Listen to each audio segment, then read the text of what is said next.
Folks, I'll call our meeting to order now.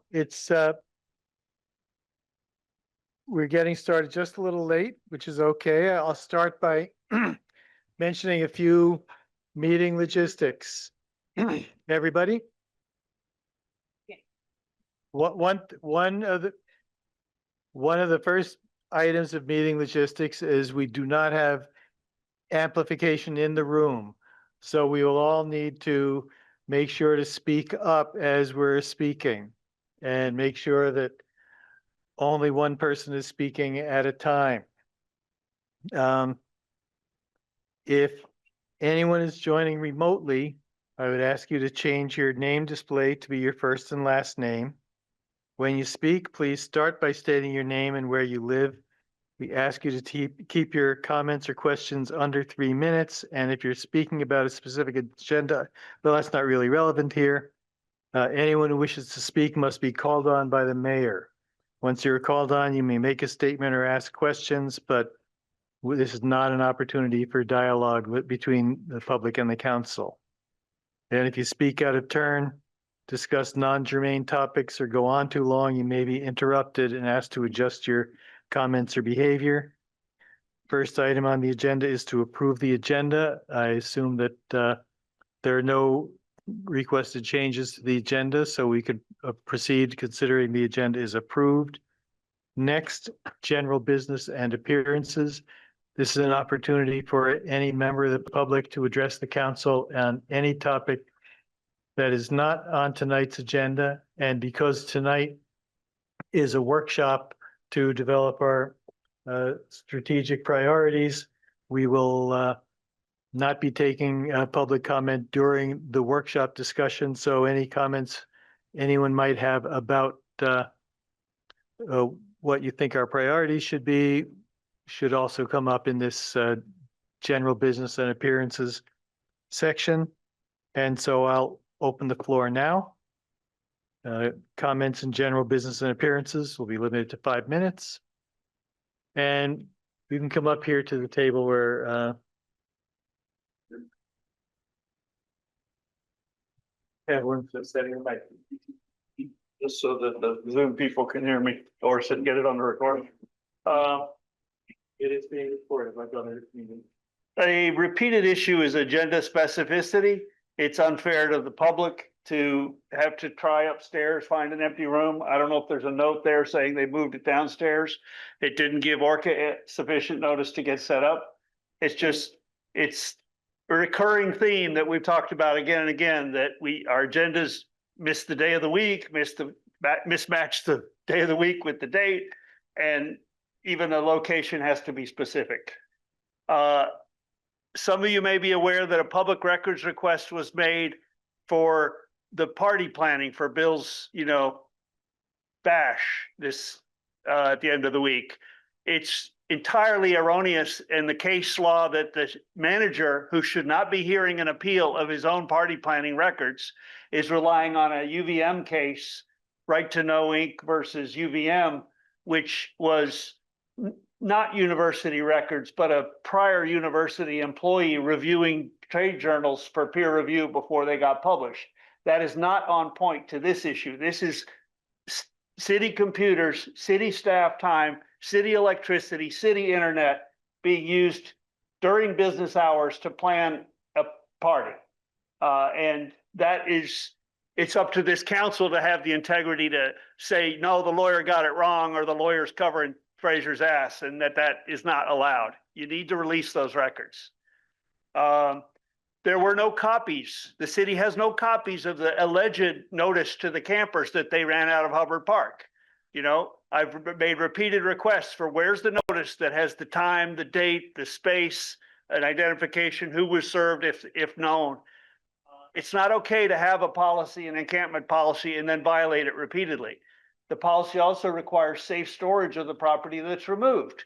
In this case, Parks Department admitting we're putting it in a locked container up at Country Club Load that has a leaky roof.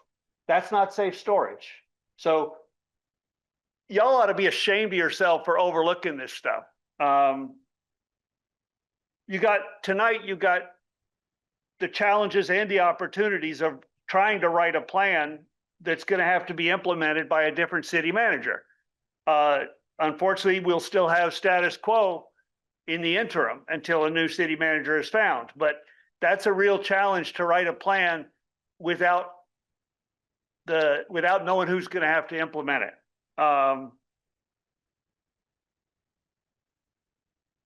There was a video emailed to the city regarding the removal of the encampments and the personal property being dumped in the parking lot behind Christ Church. It came via email. It could easily have been forwarded out via email. And Fraser's playing a game saying, oh no, it was encrypted. We unencrypted it. Now it's too big. You got to go to the police department. Similarly, requested the thumb drive be put at the city clerk's office. Refused. You got to go to the police department. You got to go look at the records regarding the VHB contract, which is overdue for the due diligence. It's not reasonable these are not police records I'm asking for. It's not reasonable to require somebody to go to the police department to view those. John thought it was because there's a camera to show receipt. There's a camera in John's office. So this is just blatant obstruction of public records access, which should not be tolerated. And it's up to the council to speak up about that, not rely on the obstructionist staff. Regarding tonight's topics, I would ask you really focus on the homeless emergency, the number of people that are being ejected from the hotels in 10 days or so. We have done, Jack, we've got less restrooms than we did before the flood, and we've done nothing to implement restrooms. And that's yet in the farce of a city plan is, oh, that's the city manager's job. It's not the city manager's job. The city manager has proved himself incompetent of doing that, and that y'all need to take responsibility for getting restrooms for the tourists as well as the unhoused, and designated places where it is okay to camp. You can't just keep whack-a-mole and displace these folks over and over again. It's cruel, it's irresponsible, it's reckless indifference. So public restrooms, allowable camping with safety provisions. Sidewalk obstructions, these certain merchants keep putting their sandwich boards right in the middle of the walkway where old people in walkers and carriages and people, even Zach Hughes tries to drive down the sidewalk across the bridge, and the Woodbelly pizza sign is blocking the sidewalk sufficient to keep his wheelchair from crossing. Mr. Sergeant, who's come in and spoken to you, his wheel of his little motorized wheelchair gets caught in the railroad, on the sidewalk, on the railroad track, right by Shaw's. Thank you, Steve. Yeah. I wish you'd do something about this stuff instead of just, nodding all the time. Well, as you know, the city manager does track and follow up on the items that you bring to us, including the item that you brought to us about the accumulation of debris at the city center building, which did not disclose a piece of dangerous rebar sticking out. Next up, I'll get the state agency to inform me. is there anyone else in the room who would like to be recognized? Is there anyone joining us online who'd like to be recognized?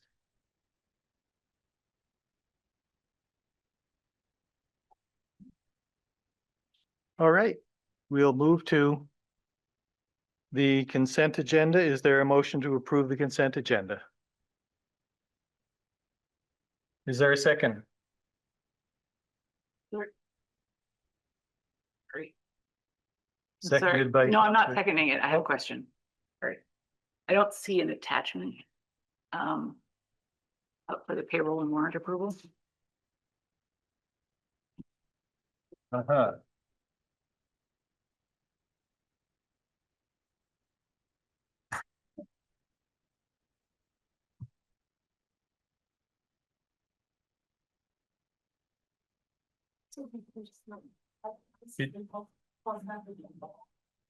No, so. No. yeah. Can't hear you. So it's a standard item, it's typically like right now, and, hard copy, to the meeting, and so we don't have those here, so. But as to speak up.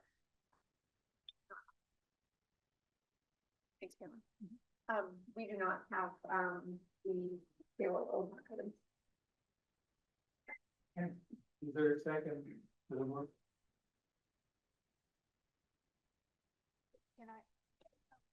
So I wanna move We this. can't hear you. I am using Those the, speakers, those mics don't affect the room. You're gonna have to talk first. okay, I've tried to show really like, I don't know, I'm trying to do my best. Thank you. I try to move this agenda, the workshop agenda. So I just wanna make sure that when I say so moved, I was trying to approve. And if it is not the same thing you were asking, then yeah,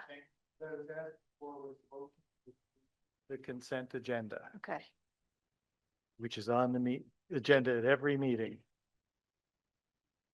So, Mr. Mayor, so we don't have the items associated with that, so I would just probably suggest that we might just, Pass. pass that item. Okay, we'll pass that item.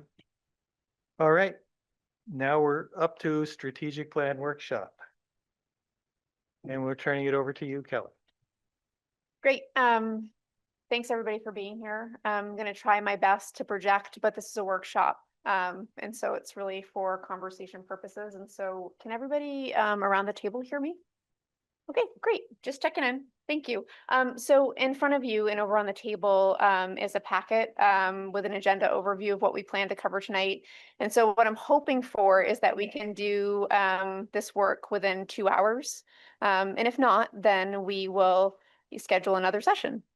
So we'll get as far as we can tonight, but I'm really looking forward to the opportunity to work through this plan with you and sort of next steps.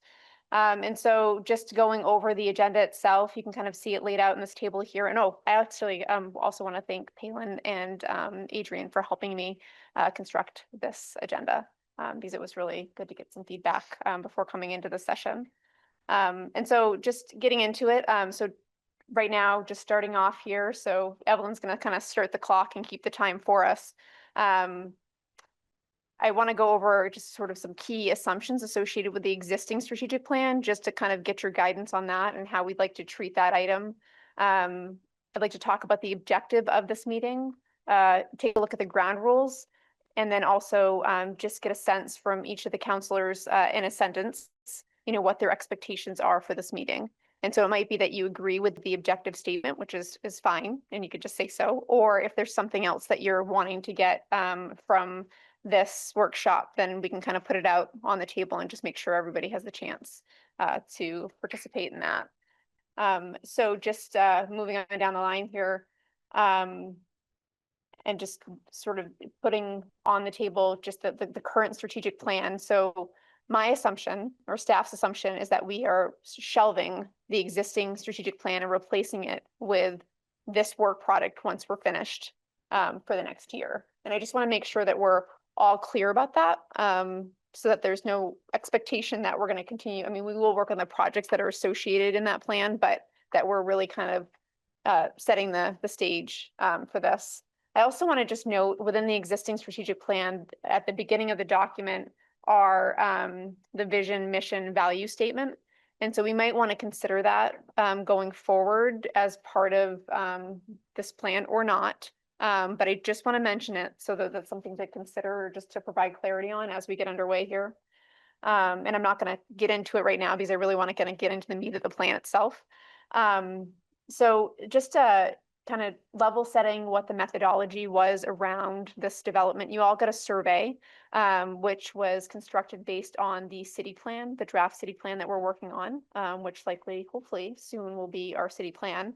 And so the universe of topics or priorities was contained therein.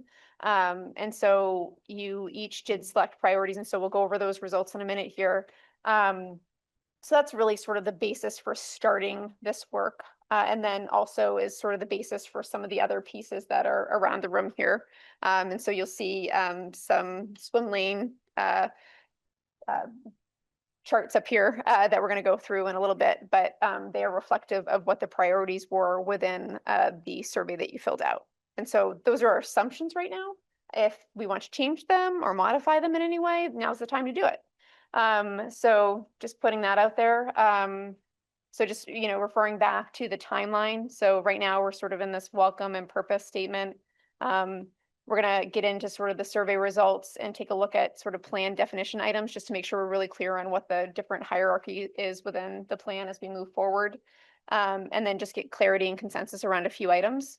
And then from there, we're gonna do a individual brainstorming session around sort of the strategies associated with the goals. That may change if we want to take a closer look at the goals themselves. But hopefully, based on the survey results, we're able to kind of identify those out the gate here. If not, we'll work through it.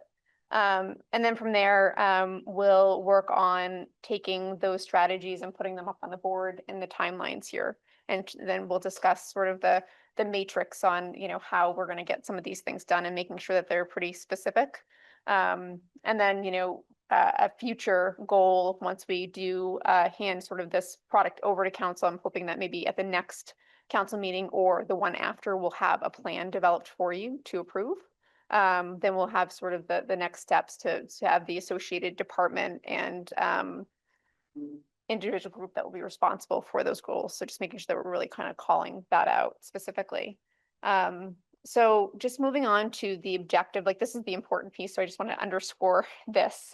So for tonight, we're looking to build consensus on top strategic priorities and define measurable goals and milestones for the next 12 months.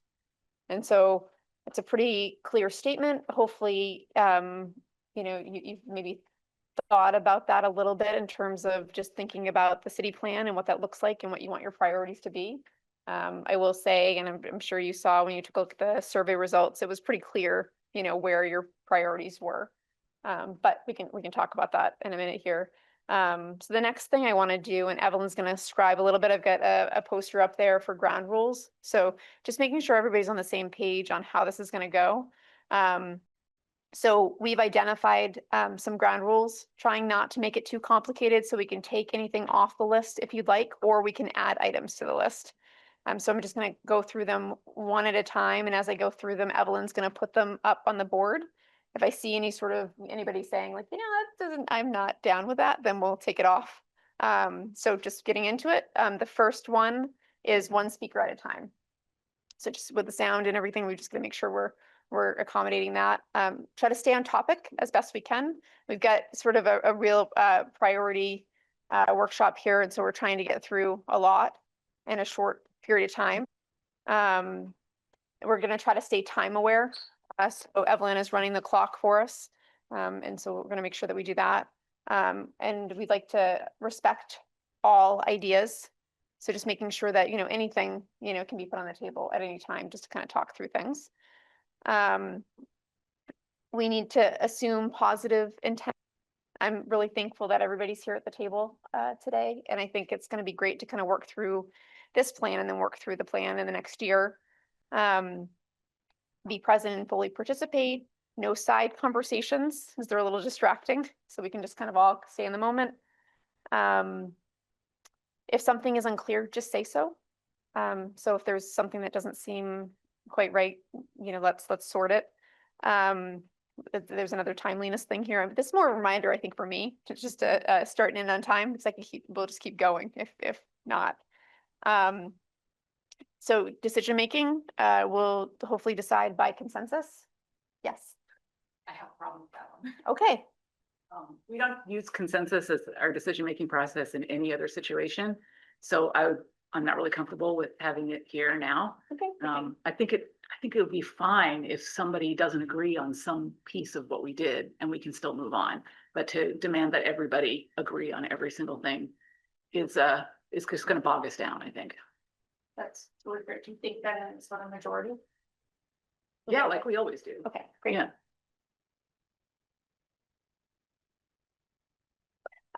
Commitment to decisions. So, if we're working through the plan, and we decide that this is the plan, this is the plan.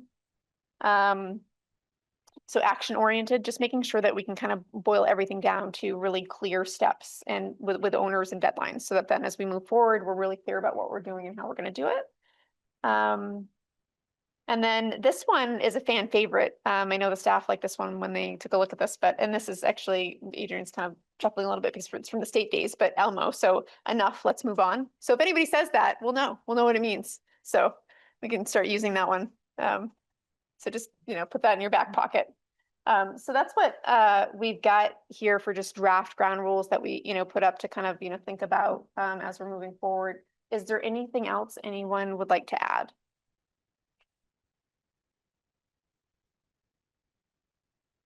I'm going to take that as we're good to go. Okay, perfect. So just I'm going to jump ahead under housekeeping items. So we will have a sort of probably put one of these posters up for just parking lot items, things that we want to just hold for a future discussion, but maybe aren't part of this discussion. And also one that is for next steps. So, if there are next steps associated with this plan that we need to take, that we're just kind of identifying them and moving on, just so we can be pretty efficient. So there's that. So then this is the last piece as part of the section. I would be interested in hearing from all of you, what your expectation is of this particular workshop. And so just to, the objective that we stated was tonight, we're going to build consensus on top strategies and priorities and define measurable goals and milestones for the next 12 months. So I would just ask the group, what does this mean to you? Is this good? Like, is this what we should be doing? I mean, if we generally were good, or if anybody else wanted to add something, or,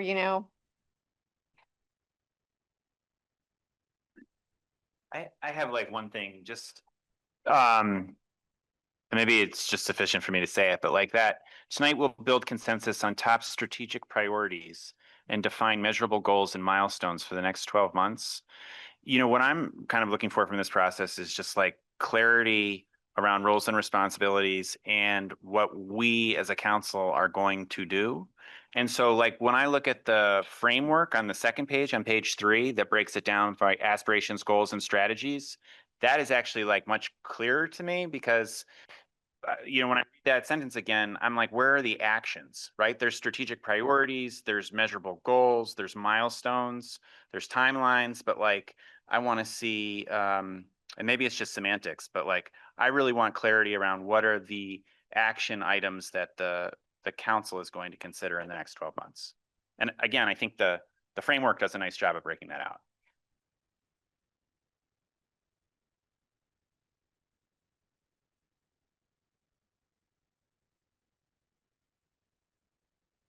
I think the session objective is very good. Objective is very good. I should have said something in the ground rules, so I'll just mention this now. Last year, we did a whole session, long session on the council strategic plan. And then later in the year, we heard members of the council say, well, sure, I voted for this just to be done, but it's not really what I planned on doing or what I believed in. So I want to encourage people not to vote for something just to be done. It would be great if we can get everything unanimous as we did last time, but I would like people to come out of this with something that we're all committed to.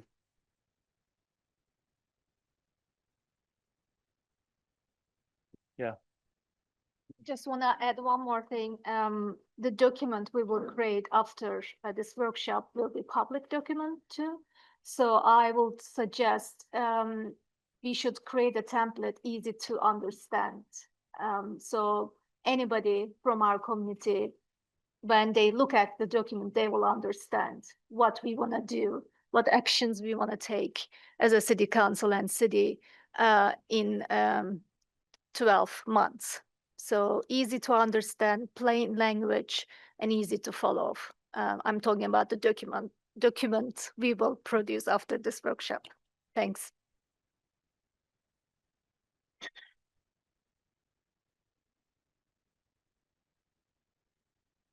great. So I think then maybe what we'll do is we will move ahead to the next piece of this. So, to sort of the next phase. And so this next part is about 20 minutes in duration. And so what we're looking to do here is sort of do a recap of the survey results, look at sort of plan definition items that Ben just referenced, just making sure that we're really clear on what the different phases are, or tiers or, hierarchy. And then from there, there are a few items that I just want to get clarity and consensus on. So the consensus piece, I think, is just taking a look at, what we've got up here in terms of, in these swim lane boards, these are the things that were pulled forward as part of the survey results. And so I want to make sure that these are good. So, and I can get up there and kind of, talk through each of them as we work through that. But then also in infrastructure, really, I put infrastructure above the utilities and facilities goal that was selected, just to kind of really be clear about what that is. Because I think that, while the utilities and facilities is, really indicative of the infrastructure goals that the city has, it might not cover everything. And so one of the things that's not really in there that's really important would be the paving steady state plan. And so some suggestions around how we might work or angle that, and that, we might be topic specific. So it might be specific on the utilities themselves. So whether it's stormwater, water, district heat, we might want to, consider how we work with the infrastructure goal. So it's really clear and we're getting after what the goals are, using the city plan as a frame of reference, of course, but, just making sure that we're really clear on that. So that's kind of where we are. Before we get into the survey results, which you all have a copy of, and I believe there are a few copies at the front, and if not, we can make more. I just wanted to go over the framework of the plan. I know when we looked at past plans, there maybe hasn't been as much or enough clarity around the different phases or tiers of that plan. And so in looking at this, just kind of going over, what the intention here is that we've got some of the what we selected as part of the city plan, that overarching aspiration or visionary item would be something like, associated with housing or economic development or infrastructure. And then getting into the goals, they're more specific components that, would maybe characterize the aspirations, but also are, doing something or clearly defining, what the intention is with that particular priority. And then from there, the strategies are intended to be very specific steps. So, plans, projects, permits, policies, action items that are very specific and measurable. And so just thinking in those terms as we, move through this conversation.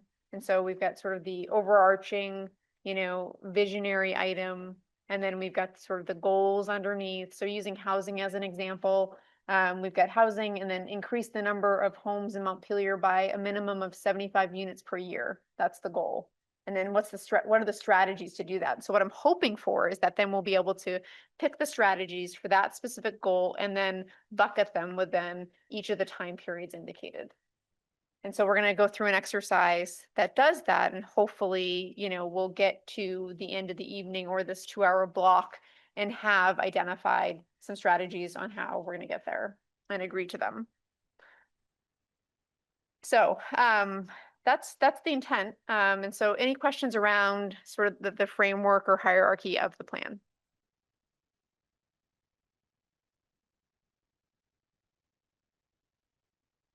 Super. Okay.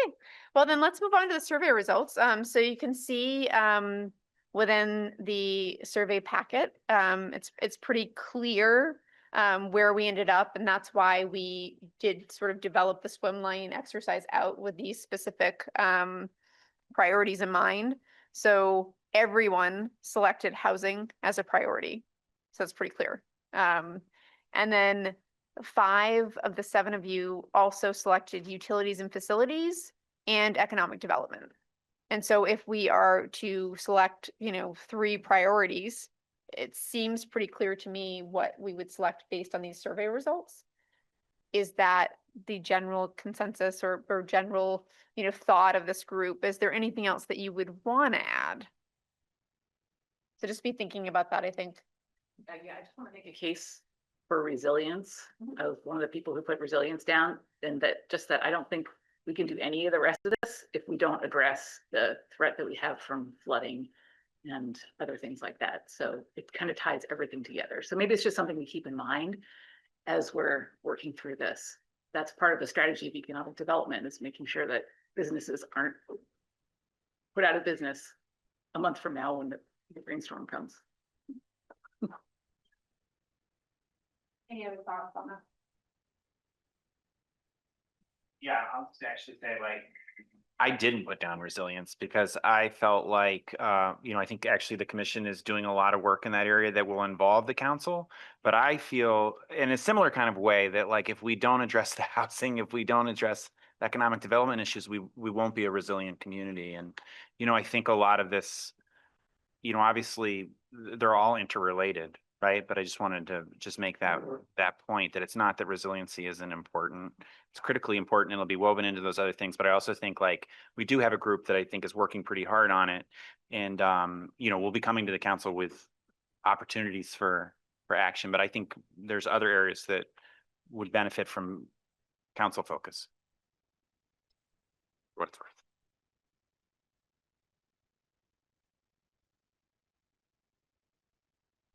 Select resilience, the same reasons Ben mentioned, but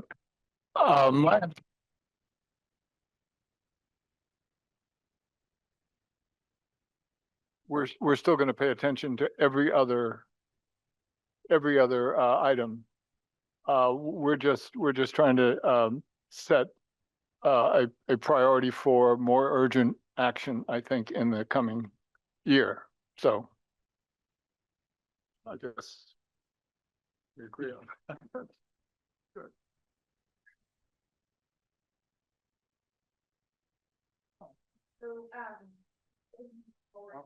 In terms of selecting key priorities, maybe, what we might consider doing is that, maybe under the sort of the goal, there may be a goal associated with, resiliency in either of these topics, or not, but that might be a path forward. So I guess what I'm kind of looking for in terms of just reviewing the results, is this how we want to proceed? Do we want to select these 3 items? Okay, great. So I'm just going to keep moving through, and actually I know that Orca's not going to really like this, but I am going to move around a little bit just because we're going to need to move, I think, here. But what I'd like to do is just go over what the goals are that are associated with each of these priorities, so that then we can kind of get a sense of what's up here. And so also I will note that in the survey itself, you can kind of see the results associated. And in some instances, it's very, very clear where the priorities are within the goals. In some instances, it's not as clear. There are a few here and there. But if you look towards the back of the document and the appendices, you can see, all of the items sort of spelled out there, and they are reflective of the goals that are within the strategic plan. If you wanted to get a look at those goals, you could take a look at the city plan, which is up on the walls here. And so that might help once we take a look at strategies as well.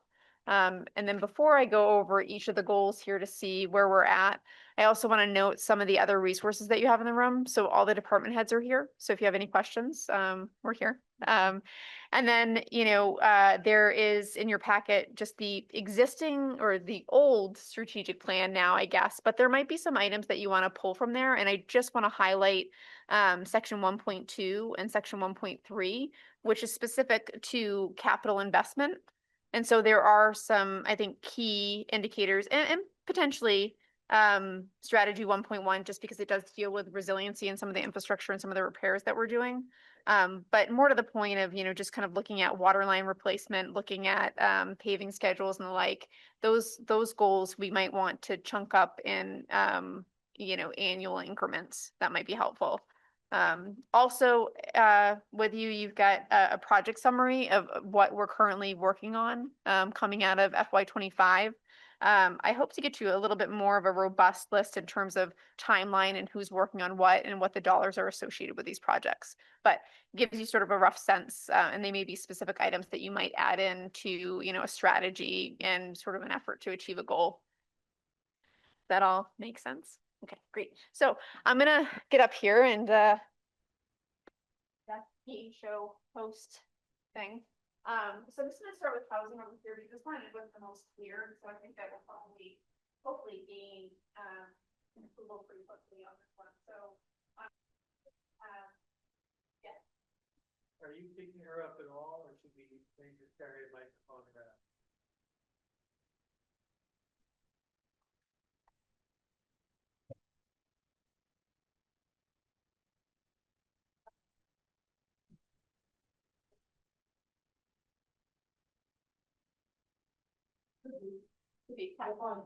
Okay, great. So I'm gonna keep going. So for housing, the key goals were. Good, okay. The key goals were to increase the number of homes in Montpelier by a minimum of 75 units per year. To maintain a mix of housing types, sizes, occupancies, and costs. To increase support for homeowners, developers, and nonprofit partners in creation of the housing. This one's cut off a little bit because I, just was trying to keep it to a sheet of paper. So if you look in the appendix of your survey results, all of these items are in there. And then the last was to maintain the city's commitment to affirmatively furthering fair and accessible housing by focusing on the areas where needed. And so you can kind of, track through to see what those look like. Any questions on those? Good? Okay. So I'm just going to keep moving along just so that we can keep moving because we don't have a lot of time tonight. So for infrastructure and utilities, this is one where I need a little bit of clarity from the group in terms of how we want to define this one. If we look at the city plan is, really visionary in this topic and also may not be as specific with our plans associated with capital planning. And so I'm just going to do sort of broad strokes with these particular items. And there's kind of a lot of them actually. And so we might want to break it down and we might want to break it down by utility item. And so just starting off here, this first one is to maintain the quality and quantity of water, including water supply, treatment plant, and next one is Green Mountain Power to ensure its commitments to be net. Next is to maintain the responsible administration of water fund and increase funding to water fund to achieve steady state maintenance. The next, quality and quantity of stormwater treatment through a variety of methods. The next is to maintain the responsible administration of customers and operations sufficient to achieve long-term solvency. These are to meet current and future demands. The next is to continue to participate in Central Vermont Solid Waste District Management, aid that organization in planning programs that extend the life of the current landfill through diversion and plan for any future landfill expansions. And this one I added in here because I think it's important, but is associated with paving and just to meet the steady state plan. So we might, something to consider for clarity is we might just be specific to the facility. So we might, talk sewer, water, district heat, paving, just keep it really simple and the goals that we want to achieve in each of those utilities. And so that's what I might propose. That's something to think about as we move forward. And also you could, might get some ideas from the current or, former plan. But we can also work on some goals and metrics that you would like to see. So I'm going to move beyond, but just a little bit of clarity on just how we want to structure this one so it's meaningful. And then this next one, economic development. So just moving down the line here, just back to anybody. Increase the quality and quantity of affordable housing and childcare as they are essential to a thriving and successful workforce. I'm realizing with some of these, they're missing the F's in the word.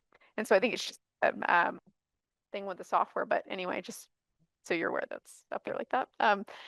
The next one is Montpelier will maintain a robust local economy by supporting a quality private development and by ensuring those projects have access to ample infrastructure. The next is to increase the number of local businesses through retention and expansion programs, as well as support for startups and entrepreneurship with the goals of increasing, and that one's cut off a little bit, but you can kind of see what it is in your packet. And then just moving on from that, Montpelier will be a great place for people in the workforce to live because we provide them equal access to employment through available housing. And then the next is continue to improve our business and economic climate to encourage and support businesses. And then the last is to increase the number of local businesses through retention expansion programs, as well as support for startups and entrepreneurship. And so, you might want to select a couple of those, 3 to 5, or you might want to do them all. It's just so in terms of clarity and how we want to move forward. I feel like, it's Carrie. Mhm. Yes, they did, and they're all goals within the. Are any of them reworded in any way? I'm not necessarily seeing them, maybe I'm just overlooking something. I don't believe so. I tried to cross-reference. But it is a little tricky if you don't have the specific one highlighted. But I'm happy to indicate which ones are on the board. Like supporting quality private development. Let me just check to see. I'm gonna put my mic down. He's looking at the board right now for us. Let's confirm.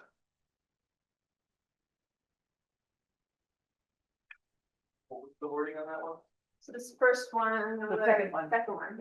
Montpelier will maintain a robust local economy by supporting quality private development and ensuring the projects have access to ample infrastructure. That's the second aspiration. Second aspiration, okay.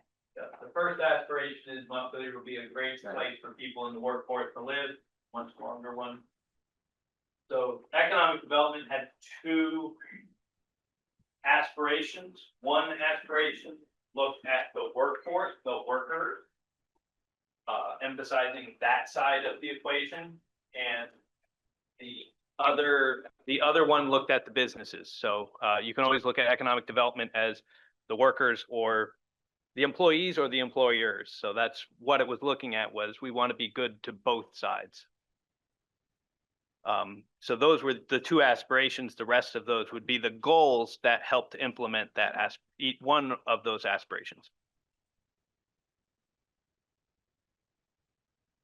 But actually, I mean, if yeah, that's fair. And what about the other Montpelier will be a great place for? I mean, I agree with you saying. Oh, It's for just sure. that, yep, we didn't select these. The city council didn't select them. And that's, yes, we can remove. Well, we can them. put them on now, it's fine, just want to be clear. Yeah, no, I mean, and happy to clarify that, and putting these up on the board the way they are, I can just clarify for everybody that has the hard copy of the survey in the appendix in the back.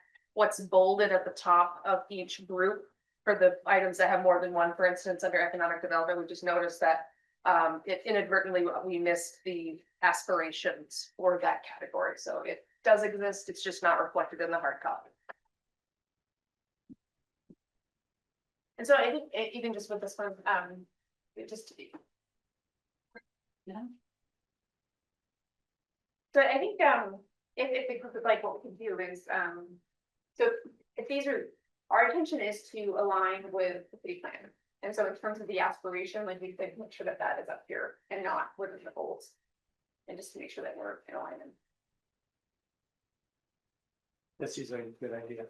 Yeah, we can totally do that. That's no problem. But other ones do not have the same, right? No, I don't believe so. That might have just been my error in trying to pick these up quickly.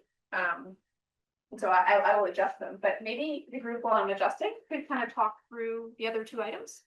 Would that make sense? Is that okay? Yeah. Awesome, great. Have at it.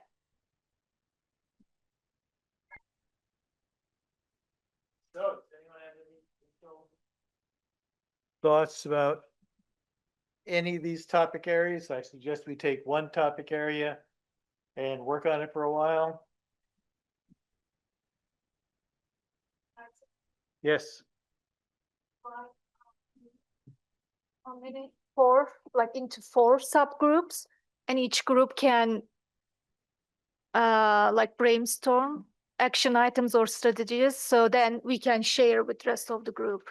Or do you want us to go each goal individually? Like individual person? well, I didn't design this, but I think at this point, it might be good to have the discussion among the whole group. So everyone has the benefit of what people, all the people in the group are saying. Yeah, can I ask a clarifying question, just like what is actually going up on the board here? So that if we have housing, we have the broad aspiration that's outlined in the city plan, which I don't have in front of me, but it's, everybody has access to safe and affordable housing. And then we have this series of goals on the left-hand side, which are things like increase the number of homes in Montpelier by a minimum of 75 units a year, right? And so is what we're doing right now saying, yeah, these are the right goals, or are we saying in the first 3 months, these are the strategies we're going to do to achieve the first goal, the second goal, the third goal? Do you know what I mean? Like, what are we writing on this timeline? Collecting the goal, but just to make sure that the goal is clear, and then in the timeline would be the strategies to achieve Right. that goal. The actions that we Yeah, would take to and achieve so that goal. In terms of the sequencing, you know, if we can select the goals associated with each of these priorities, then we can work through the strategies. Right, okay. So we're not using all of these goals. No, so How many are we gonna, do we have a target number for what we want to get down to? probably 3 to 5 Oh. would be ideal. And so we can, and actually, this is what I was wondering, what this might happen, is just thinking about, like, you know, are we good with these goals? You know what I mean? I think we might be able to take housing and see if everybody's good with those goals. Maybe not, maybe we want to talk through each of them.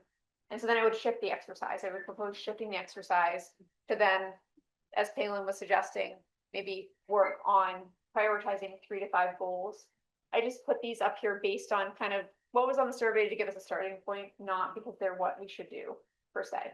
So totally up to you. It's your plan. So I'm happy to, you know, help facilitate either way. Well, why don't we start looking at housing? There's only 4 goals up there.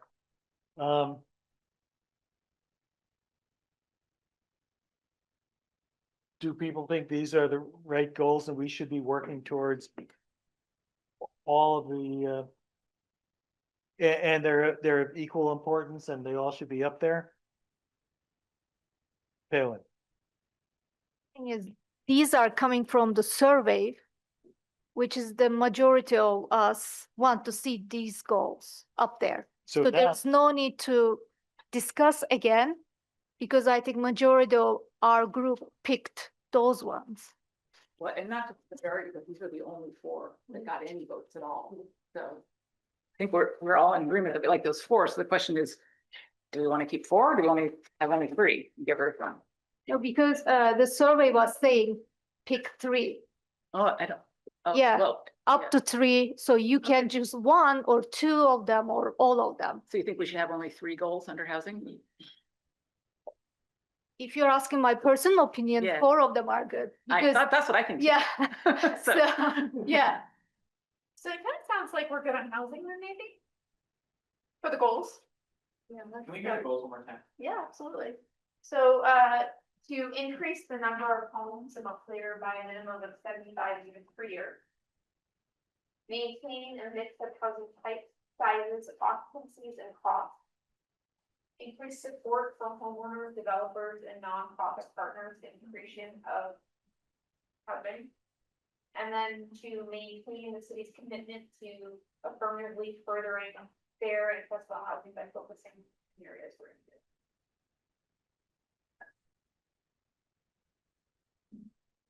Jim. I don't know why we need numbers, because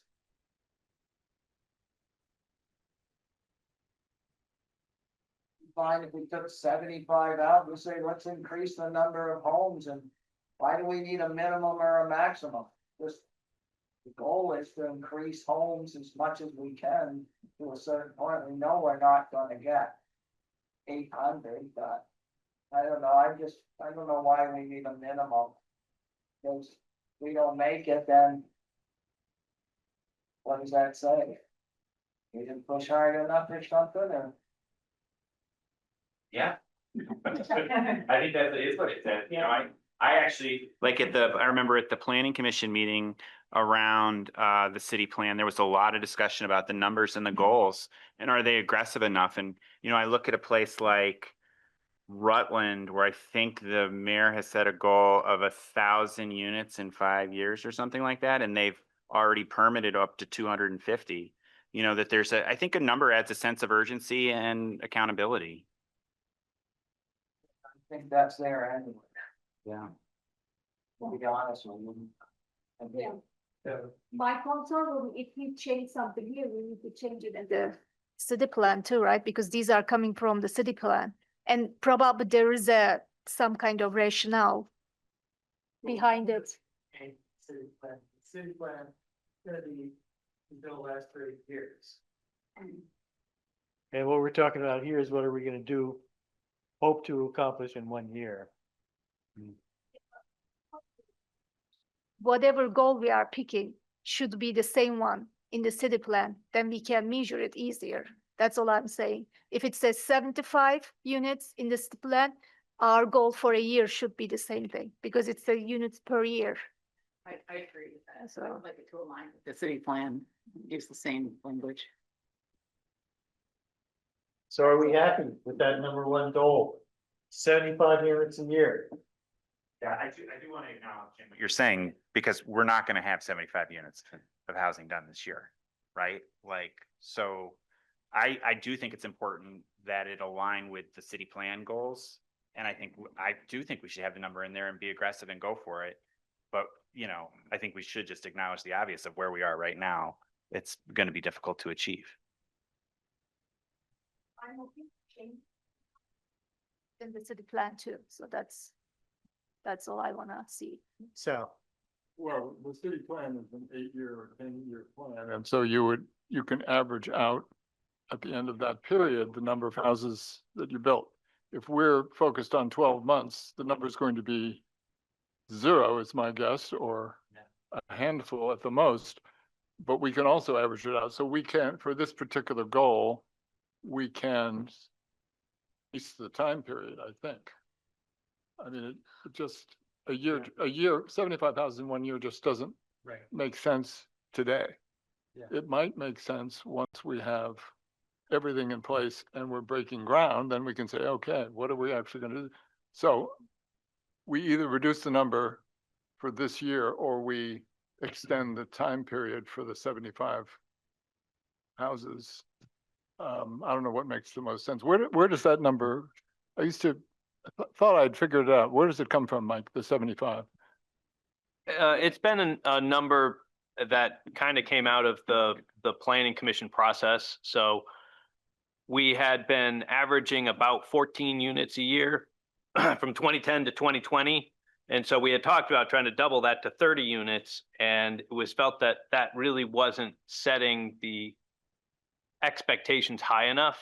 And so it was kind of an arbitrary number to pick the 75, but looking at it over the 8 years, it would generate whatever it was, 600 units in that time frame. Yeah. And so that's really what they're looking at. It could just as easily have been, say, increase the number of houses by a minimum of 600 units over 8 years. So if you look at something like Sabins or Country Club, in 4 to 6 years, if all goes as planned, as we hope, we would meet this. I Yeah, think. it may be 12, 14, 50, 110. Exactly, yeah. So, yeah.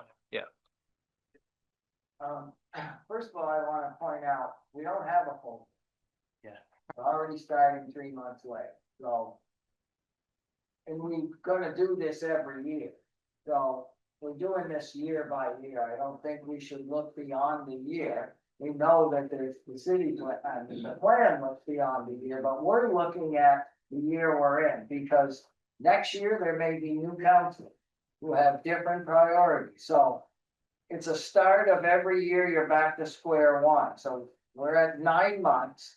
That's what, and remember, we may set 75 as a goal for us, but when the people hear this, they think it's the goal we're gonna reach. And, you know, if we don't reach it, they're gonna look at it like, what, you said 75, that's why I'm a little concerned about a number. I've been through this before. When you set numbers and you don't make it, you hear about it. They're like, what's wrong with you guys? I mean, you set a number, you didn't pull it off. So that's why I'm a little uncomfortable with numbers. That's just my experience speaking, because I've seen this in the past. And being 3 months late, I don't want us to, you know, people to be geez, we're failing again, because, you know, you take surveys sometimes out there of how the council's doing, and like Bill Doyle used to take surveys of the legislature, and they always were failing. So I don't wanna set us up for looking like we're failing. I want us to push hard, but when we set a number and we don't even have a full year, we're gonna have people that are saying, who are gonna try to hold us to that. So that's my concern, that's my experience. That's all. I think we're gonna push as hard as we can. I don't have a problem with that. We're all aligned on housing. So let's just push. So I hear you, Jim. That's why I was thinking, should we remove that goal as our priority? Then we will have 3 more and we can talk about those. So let me tell you what I think, when I think about this timeline here, because that's part of it. If we want to have the goal, which for now, I don't think is just 1 year, even though this is 1 year's plan. But if we want to develop 75 housing units per year, then each of these time increments is some things that we can do to move us to that goal. And I don't think sitting here now that we're gonna develop 75 units in this year.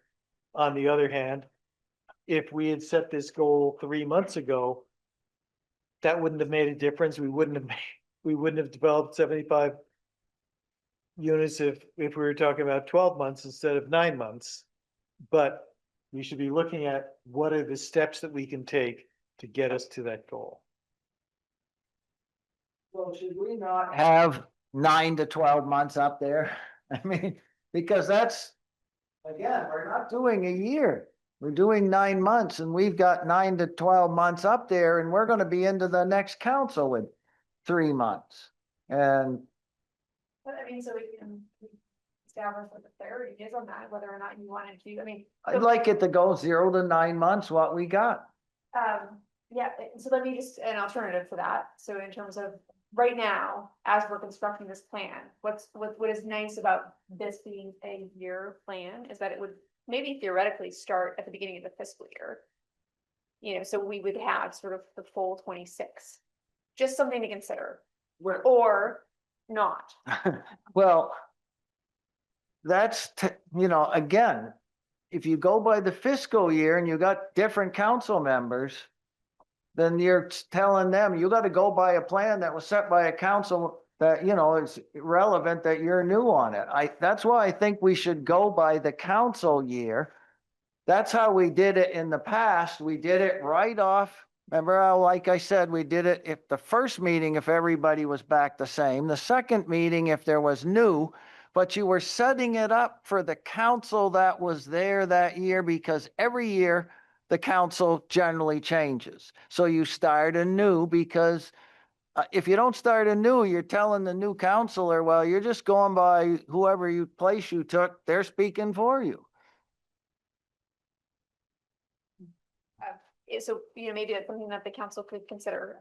We, you know, had changed the strategic planning timeline to align with the fiscal year. It's not, I mean, it's not a perfect system, because as you sort of indicated, if you get a new council, then, you know, their priorities might not be the Well, same. The reason why I said that is this is council priorities. And you're setting it up for, you know, fiscal year priorities. Do we want to just do it for 9 months? You know, sort of when the new council seated, that's when we do the priorities. That's what I'd like. The months is a duration. We're talking about an action that may start now and take 9 to 12 months, not that it would start 9 months from now. In that case, I would say keep it and maybe extend it to 24 months, because we're going to come up with actions that we can't accomplish tomorrow, we can't accomplish in 6 months, or maybe even 12 months, but we need to start them now. So I mean, Elmo on this issue, and just leave them. And if we find that there are things on the 9 to 12 month sheet, Jim, that don't make sense at the end, we can take them off. But there may be things we decide to start now that are gonna take 12 months or more, and we want to put them up there. And we want to know that they're in the long-range stuff. What you're speaking to is actions, and I'm fine with that. Well, that's I'm, what those are for. I'm speaking to goals. I'm gonna ask people, I'm gonna ask for a vote. Do people want to reconfigure this to 9 months or stick with the 9 to 12 month, to the 12-month structure that's been presented to us? Let's have a show of hands for voting for keeping it with the 12 months that we're at now. Okay, let's move on. Thank you. Can we continue the conversation about the goals? Yes. Just like, I mean, I'm, trying to think this through in real time, right? But like, when I actually look at these, they're not anything, none of them are really going to be achieved, right? Like, they're all long-term goals because they came from the city plan that it's like an 8-year time horizon to achieve the goal. Adrian. Is to start breaking it down into those actionable Right. tasks. Yes. So we have this very big city plan, which is big, ambitious. Yay, that's great. Yep. But how are we going to do it? Yes. And so this is allowing us to look in these like very defined amount of times to say, this is what we want to try to achieve, or this is what we're working towards, Yeah. so that we give direction to city staff so they have an idea of what the priorities are, what they should be working on. And so we're just breaking it down from that 30,000 foot to like a 10,000 foot action plan. So are you, like, when you look at what do you think about the 75 units? Like, is that's a goal over an 8-year time horizon? Yeah. And like, what we should be talking about is months 0 through 3, 3 through 6, 6 through 9. What are the action steps to help us achieve that goal over the long term? Yes, Okay, because we have to yes. work on it. And so instead of saying this big, broad, what do they call, like this big ambitious goal of 75 per year and over 8 years, that's big. Like, yeah, that's great. Let's do that. But the goal of this exercise is how Right. are we going to do it? To break it down to very tangible, like, steps. Yeah, I think that's really smart, and I really appreciate you putting it that way. The problem with calling it a goal and putting it here, right, is it does kind of look like we're saying we're going to achieve all of these things in this year, but we're not going to achieve these things. We're not trying to achieve these things. These are long-term goals that we're going to move. So we're going to decide what we're going to do this year. Move us towards that. Not promising 75 homes this year. So to me, we are already working this goals. Like since April, we had how many public hearings for the city plan?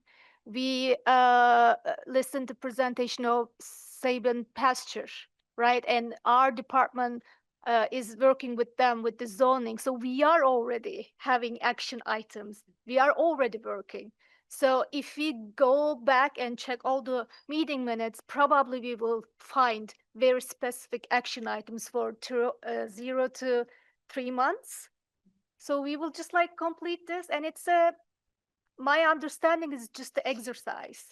Then we can go back and check. And I think this is 0 to 12 months is the first year of the total 8 year.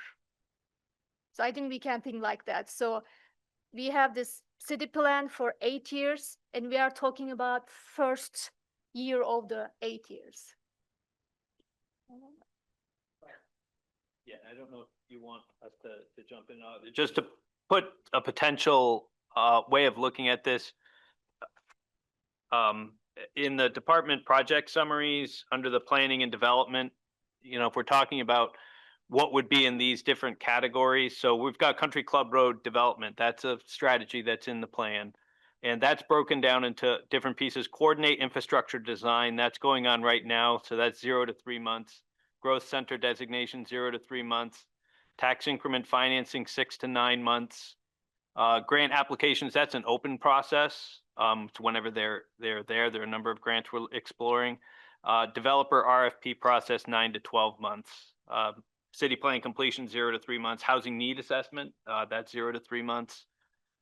Zoning ordinance update, there's 0 to 3 months for the interim and 9 to 12 for the long. Those are all the steps we're taking. None of them are technically building any housing, but they're all setting the stage for something to come that's not going to come unless we do these steps now. So I think if you want to look at it that way, you may find things within the staff work plan that you might be able to plug into these different ones to say, well, this is how we're going to start to reach that. And I think this is a good opportunity, as you all know, my mind working gaps. So if we look at the current state, what we're currently doing, right? We have a path, there is a plan through the plan department, it's laid out in terms of, you know, what Mike just said. Are there opportunities above and beyond that to, you know, are there other opportunities we might not be thinking of that the council could really hone in on? You know, work with the housing committee to accelerate that plan? There may or may not be, but I'm just saying that for discussion, like, this is what we're doing. So we have the departmental project summary of what is currently happening in each department. This is what we're working towards. Is there anything else we think as a council we should be doing that we could add to this in terms of our you know, our task list that can just accelerate these goals that we could support above and beyond, you know, what the city staff is doing? We could work with committees. Like, what else could we be doing to enhance these projects? Sounds like most people on the council agree that the things that Mike laid out for us are things that we can populate in this timeline because those are rationally directed to this big goal of developing housing. And so rather than spending a lot of time doing that, I can think of a couple of other things right off the top of my head, which in the 0 to 6 month range, including talking to potential developers, talk to property owners in the city to see what they would need to develop housing or to put housing in locations where they have where they have property. You know, work with the state to look at what possible uses are for the federal building property.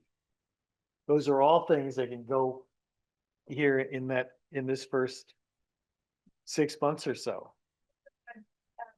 Yes, what I'd like to do is brainstorm those strategies and kind of put them off to the side and then place them together within the timelines associated with each of those goals. So once we've established that, you know, the goals are what we're working on, then we can do the exercise.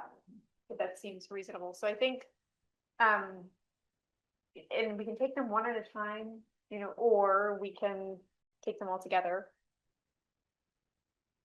So maybe housing seems like it's, you know, good in terms of these goals, just to kind of keep us moving along.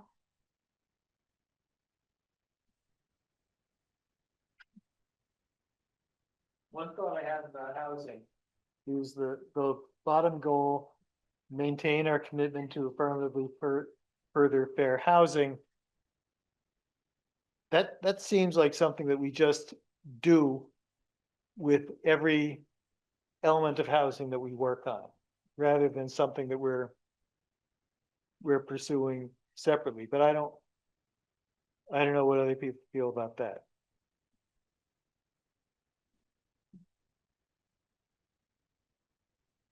I agree with that. I mean, we're maintaining what we're already doing, and so it's part of the fabric of our organization. And so I would vote to remove that and have those three and then have those action items. I feel like there's very clear action items, like what Jack said, like, let's talk to some developers. We've talked to Central Vermont Medical Center, and they're like, these are all strategies that we could do above and beyond to support this goal. And I think those three are really good that we can really hone in on to meet our overall goal of increasing our housing.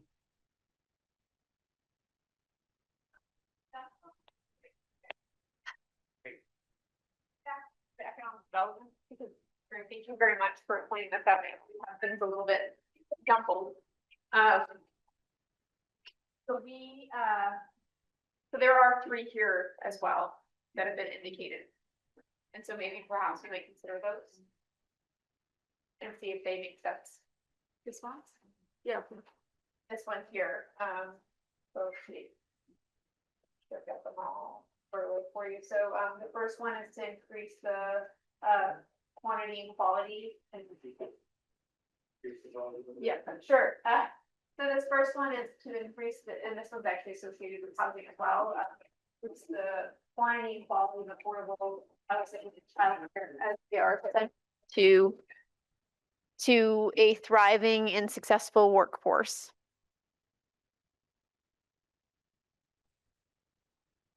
The next one is to increase the number of local businesses through retention and expansion programs, as well as support for startups and entrepreneurship with the goal of increase.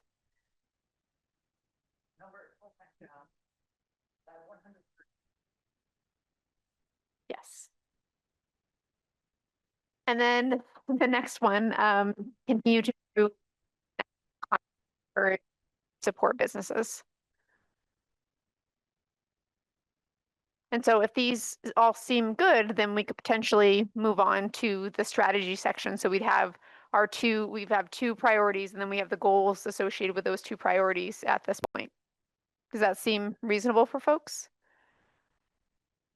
And so then just taking it back over here to infrastructure, so this one is where we really needed a little bit of clarity in terms of what we were trying to do here. And so this one we might consider, there are maybe using the utilities as items. I also want to, just sort of take stock and, what Helen had said around just really making sure we're in alignment with the language within the city plan, because I think that that's really important with that from a couple. One of the first things I saw was that of these top 3, 1 and 3 really go together and could be, Yeah, I can't even. okay. So, let me read them to you. Hold on here. So the first one is to maintain the quality and quantity of water. Treatment plant and storage system. And then the one that Jack was referencing to say that they kind of go together is to maintain to the water fund to achieve steady state maintenance. So we might be able to actually take these 2 statements and actually apply that to, say, sewer and district heat and paving. And then you would have a very clear kind of set of objectives there that would be associated with those particular utilities, and they would be specific to infrastructure.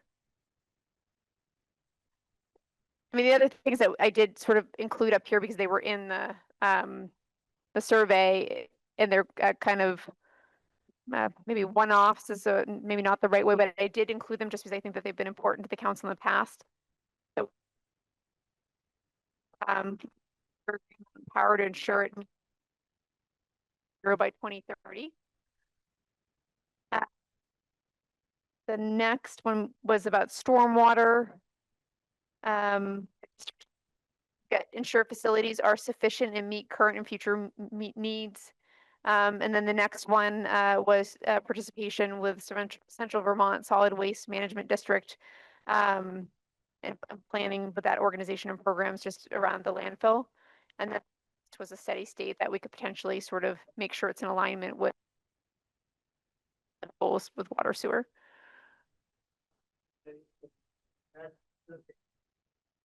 Paving, or it would be associated with water sewer, so those 50-year plans. And so we already have kind of the underpinning to talk about those things. And so that a future agenda item might, we review those plans and then, work through action items associated with those plans, and maybe there's more investments or whatever you would want to do. Jim and then Adrian. Can you say the one about Green Mountain Power again? Entities continue to monitor Mount Power to ensure it meets its commitments to be net zero by 2030. Do we have a contract with them on that? I don't know that we do. So, Okay. how are we going to ensure if they don't want to do it? Are we gonna pressure them some way? I mean, what is our hammer there? Yeah, I mean, if we have a contract with them, I can understand, and they break the contract, they pay some penalty, but how are we going to ensure that they do that? And if they don't, what's our hammer? I don't know that we really have one, Jim, but I think in terms of the sort of net zero 2030 goals, that's why I wanted to put that up here, but it's also something we should talk about. If we're trying to achieve net zero goals. And Mike, I don't know, I'm not to put you on the spot, but you might maybe have a little bit more insight in terms of how that was developed. Yeah, so the energy plans are based on, carbon emissions are usually broken into thermal, transportation, and electricity generation. And because Green Mountain Power themselves has already committed to being net zero in their electricity production by 2030, MEAC basically put that on the back burner to go through and say, we're not going to be working as hard on our electricity goals because there's no sense conserving electricity if it's all green anyway. So let's focus our money and our energy on thermal and transportation, but we're making an assumption Green Mountain Power is meeting their goal. So in the utilities and facilities plan, it simply says, let's keep track of it and let's make sure they're still keeping their commitment, because if they're not going to meet their commitment, then we as the energy committee need to sit back down and reevaluate our plan, because our plan is assuming the electricity is going to be clean. It's a lower level of activity for us to be doing. I would pull that out. And the same thing with the solid waste management district. I would pull that out. That we're gonna continue to participate in the solid waste management district, but I don't see that as something that we need to spend a lot of city council energy working on. Adrian, I know we kind of got past what you were going to say, so I hope it's still in your head. Good. I think this was one of the more difficult sections for me, because when I was reading the city plan, it didn't have in there what I wanted. So I was like, oh no, like this is a little bit of a problem. So I was really looking, and I found it in our old strategic plan. What we hear from the community, we got an email about this, about the paving, and just how do we increase that goal of our, back in 2013, we adopted a steady state plan for $1.2 million a year for paving. So my interest in this section was to really laser in, focus on that goal, see how we can fund that more aggressively instead of 3 years, or 4 years, I think it currently is. How do we, accelerate that down to 2 years so we could bring in some additional funds? And I think that could be a strategy. We can have goals for that. I didn't see that in our city plan. And so when I was filling this out, I don't even know if I answered anything, because that's what I wanted. That's what I wanted to focus our energy on, because I think we're going to do everything else, right? It's part of the plan. It's what we're doing, but where do we want to spend our time and energy, and what do we want to advocate for? That is the line item that I personally feel Thank you. very important. So I'll second that. Improving pavement quality, it should be one of our highest priorities within this field. Is that a fair statement? Great. I know that's what we hear from our residents about. All right, good.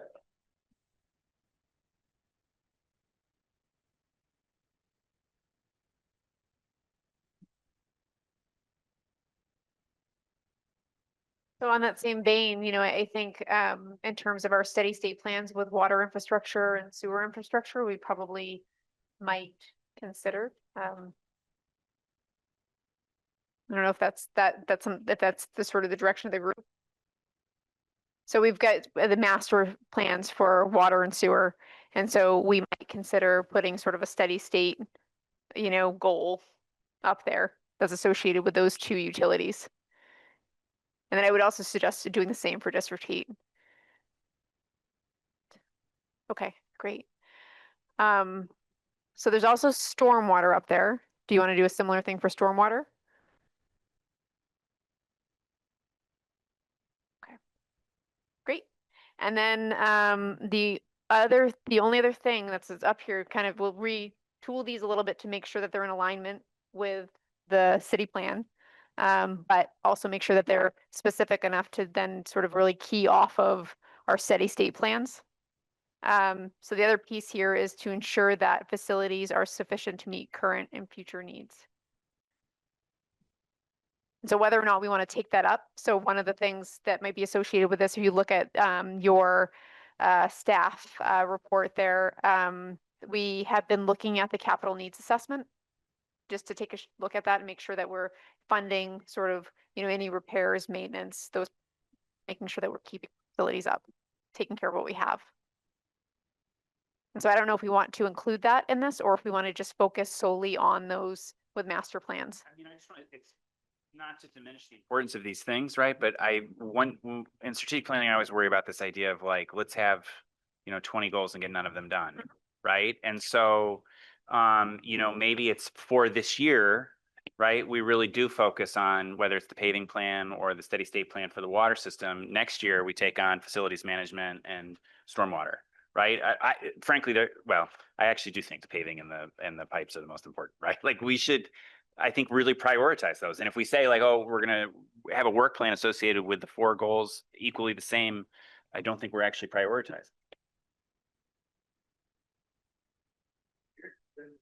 This year, our number one utility and facility priority should be paving.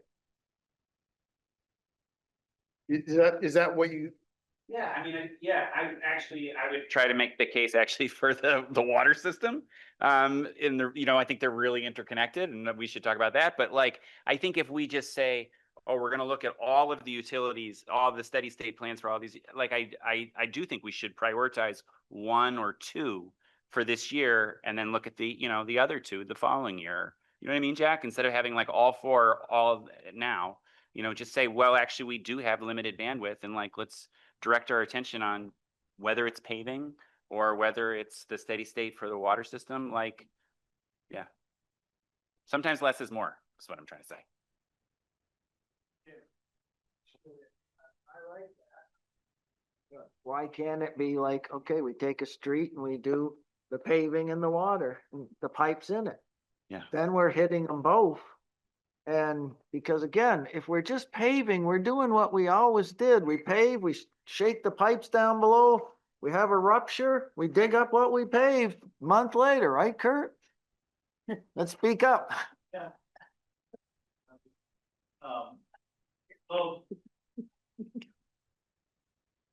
So now that we do have a steady state water plan, we're able to link the paving with that water plan. And so we know in what year we're going to be replacing a water main. We do a pavement treatment that lasts as long as it until that water main is going to be replaced. So we might do a low cost overlay, just over the street, which it's like a brand new road for the first 5 years or so. But it doesn't last 20 years like a full rebuild. But we're not going to do the full rebuild until we replace the water main. So we can actually pave more streets now, knowing what year we're going to replace the water main, and just line them up. So the life of the pavement is going to coincide with the life of or the replacement time of the water main. So that's kind of the process. They are interlinked. The other one thing I might add to the kind of top priorities is the combined sewer overflow reduction. That's a huge issue. We have sewer, going to the rivers when we have heavy rains. So for me, that's council's decision, obviously, but those would be the top 3: CSO reduction, water main replacement, and street paving. Can I respond to that?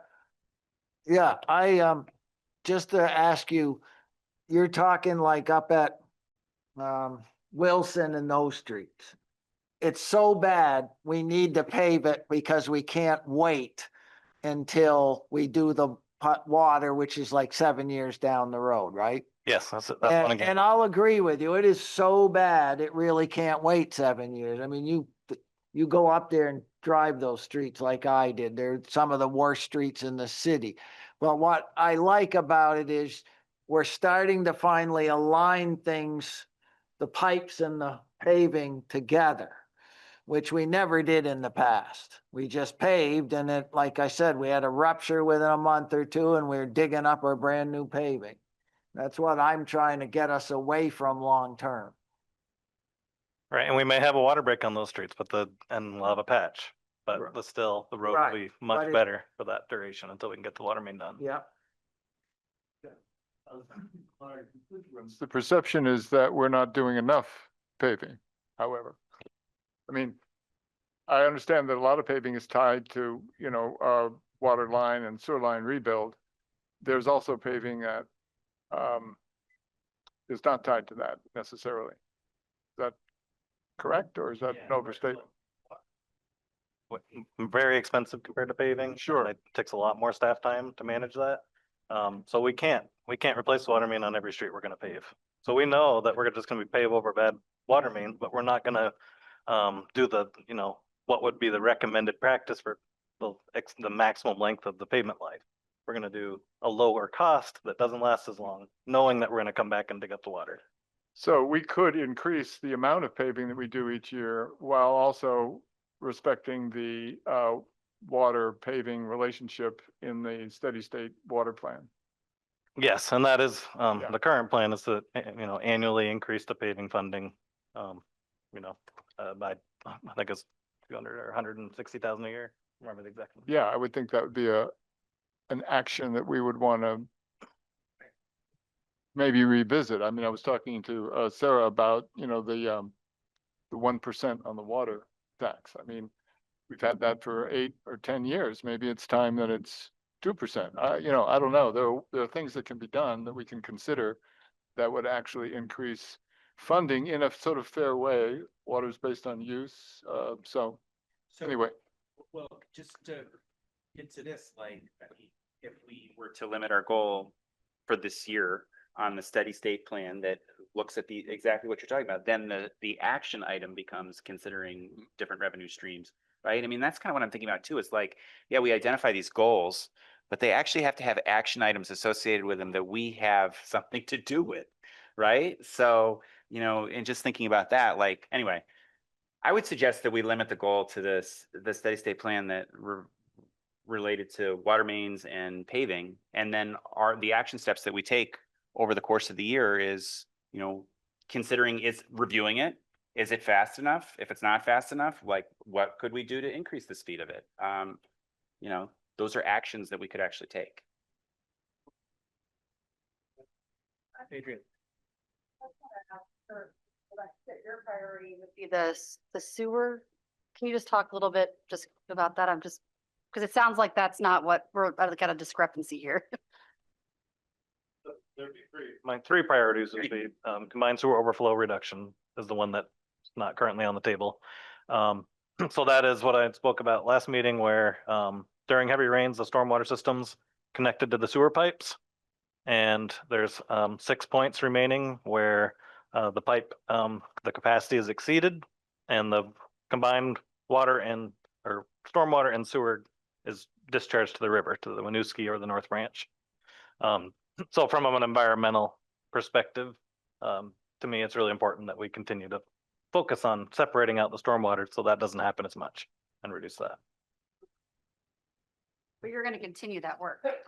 Yep, also going to continue paving and water main replacement, but Trying to get it all wrapped around in my brain. It's a lot. I mean, it's. Yeah. They're all Yes. right. It's just, what are we going to spend our time talking about this year? Right. And also one time for the budget. Yes. Right. Yeah. Mhm.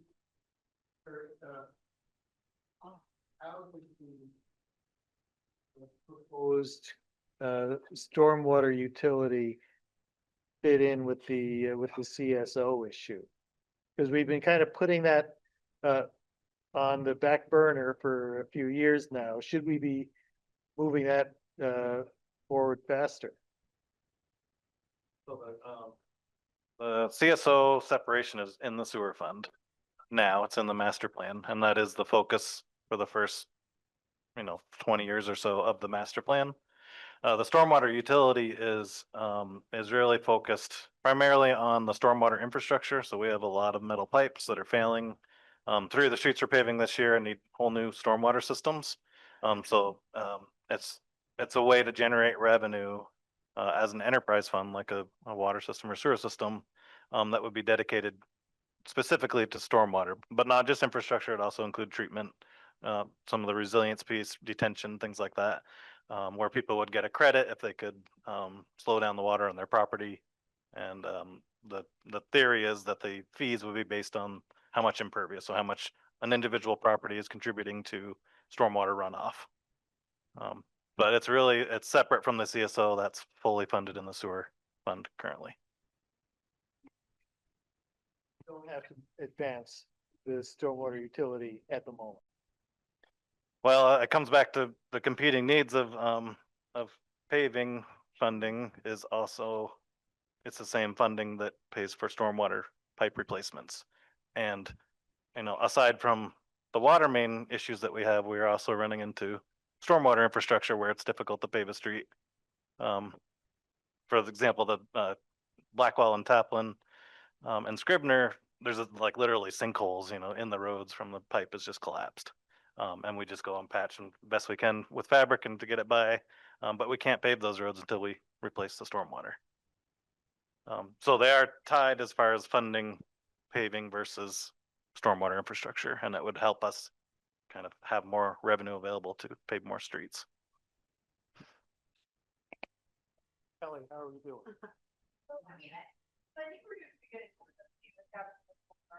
Really winnowed it down here, but we've at least gotten to that point, but we're also at 8:05. I think if we can get general agreement that this is sort of our approach, that everybody kind of likes this, then I think we've accomplished at least getting down to the goal level within this year's plan. And then I think, if you're up for it, with the remaining time, if we could do sort of the exercise, which would be to work on doing sort of the strategies associated with each of the time periods. Does that make sense? Your council members, are we good with these goals? Just show of hands.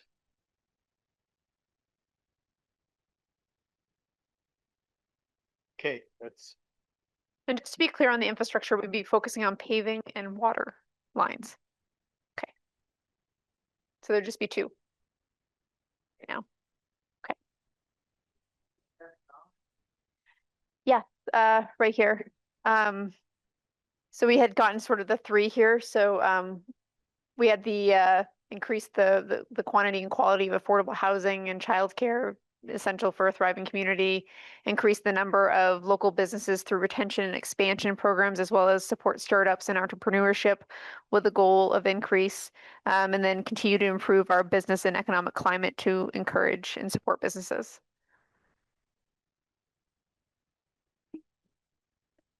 Okay, super.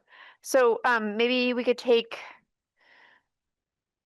So I want to be respectful of time. We did say that we were going to go for 2 hours. We got sort of a little bit of a, late start on that 2 hours. So 8:30 wouldn't be exactly 2 hours. We really could probably add about 10 minutes. So what I'd like to maybe propose is that maybe we do 20 minutes and see where we get with strategies. And so the goal here would be for each of you, you all have your sticky notes to then come up with 3 to 5 items that, would support the goals that we've identified. Yes. That's a lot. 3 to 5 items for each goal or each area.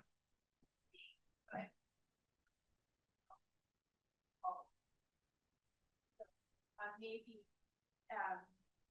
3 to 5 total for each area. If we don't have strategy, we're gonna have both. Oh, I totally agree. And what I was hoping, if we did it sort of in that way, that we might put them kind of off to the side of each of these and then assign them to each of the items. Yep. And so like maybe some might have the first one, some might have the second, and we just have to see where we ended up. So then we would need to develop those further. So I don't know that we'll get all the way there with the strategies tonight, but perhaps maybe even staff could come back with some suggestions for you to consider. Out there, maybe we could just focus on one and do it like really well, and then that serves as a model for staff to go back and That sounds make great the- too. You know, like I feel like housing is not the easiest one. Definitely not the easiest one, but I feel like there's a lot of strategies that we've been talking about that we could really identify and put on the map, and then that can serve as like the template for the others. That would be wonderful. Totally with that. We'll do all three tonight, but be here till 10:30. I agreed, just trying to make efficient use of our time. Let's make housing.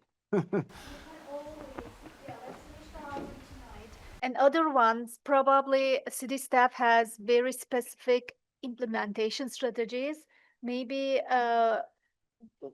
we can come up at templates with their strategies. Like for economic development, I think the council approved childcare task force, and it's for 12 months. So it's a good, I think.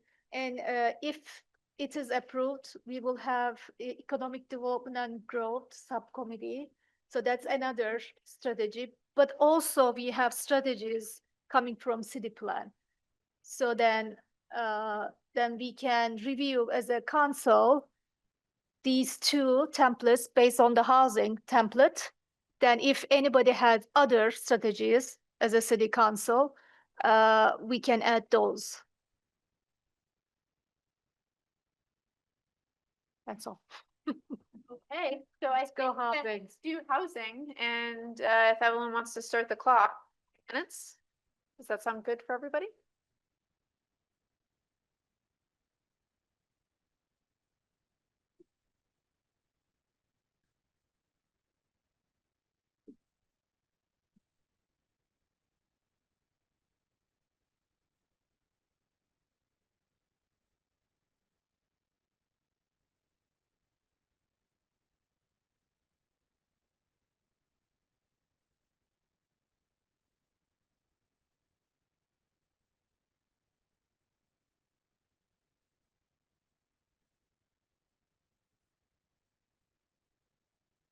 About strategy.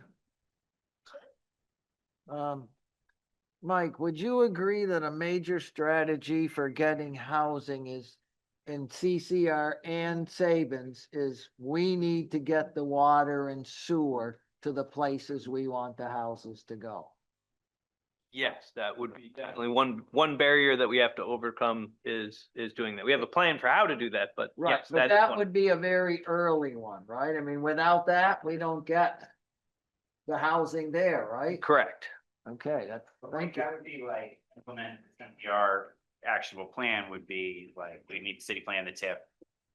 Right, so those would be things that, Well, it would be under increased support for homeowners develop, because that gives them the support. They need that support to get those pipes there.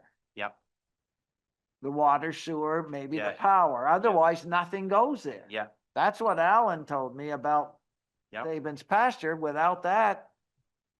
So, and also CCR, I think, to get it up the hill is major. So, thank you.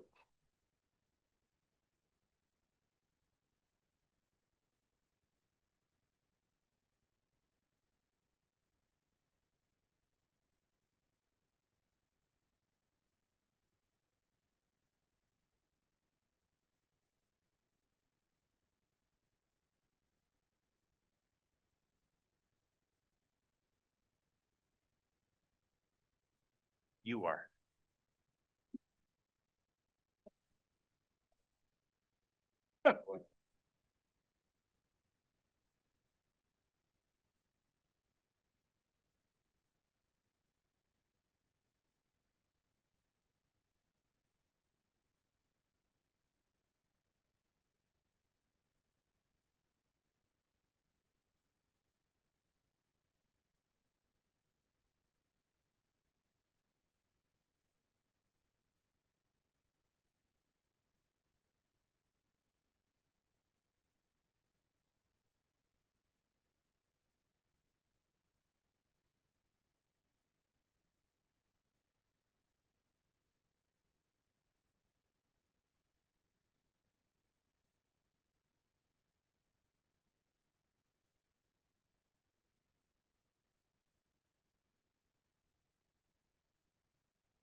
You're our number one guy.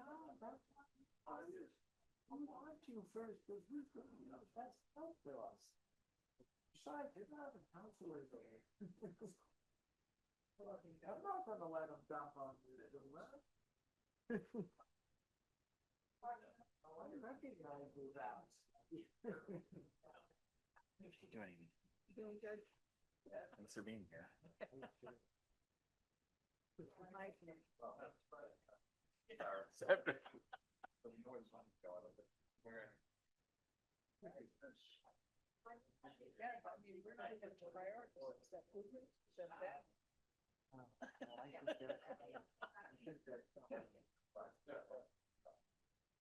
I see.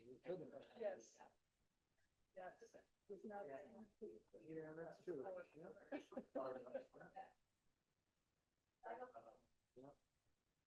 Do you guys have like, what does your management team meeting look like? Do you, it's department head meetings, what do those look like? Right, yeah, it's true. I mean, that's what they are. Everybody gets in and then what is it? City managers like with you? Just reports out what they're doing.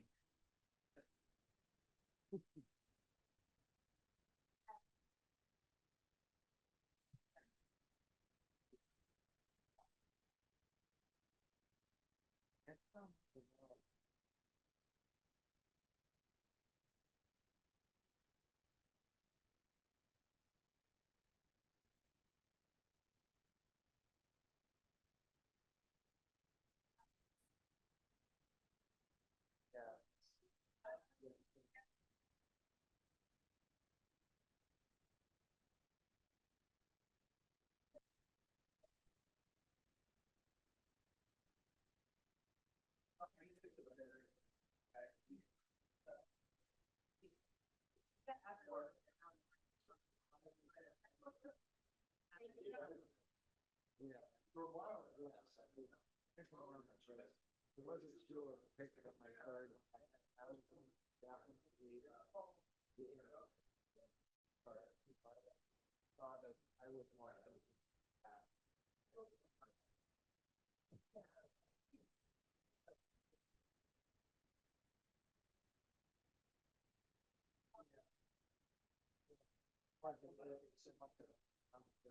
Throughout their city, since they're holding alcohols or problem.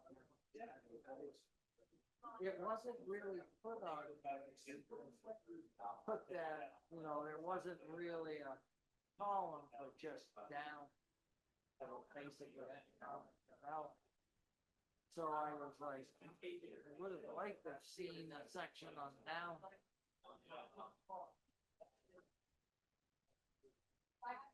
Right, but some people might think it's like, oh, let's bring in Amazon, take a company, LA. Yeah, you know what I mean? And I was thinking, I think, no, and that's why I'm thinking downtown is more what we should saw. That's a more immediate, so. Maybe that's it. Yeah. The community, if you're wrong, I think it's too much.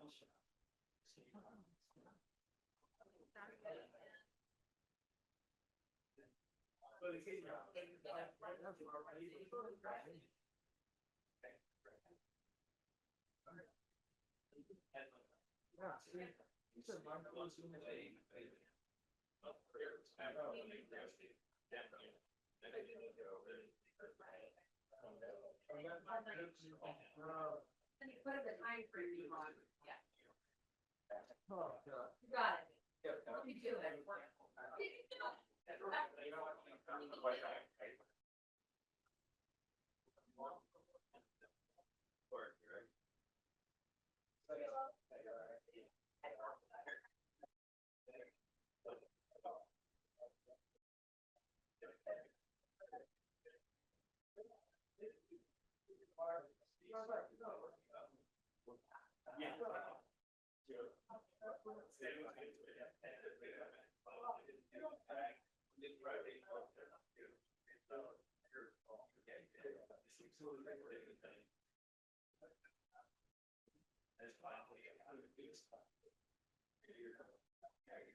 When I saw that, I was like, wait, wait, wait, wait. I hear you so far behind you. 7 minutes, okay. So I'm just gonna gauge the group here and see where we're at. It seems like everybody is good. Oh, Jim's still on? Okay, we get 7 minutes. Okay.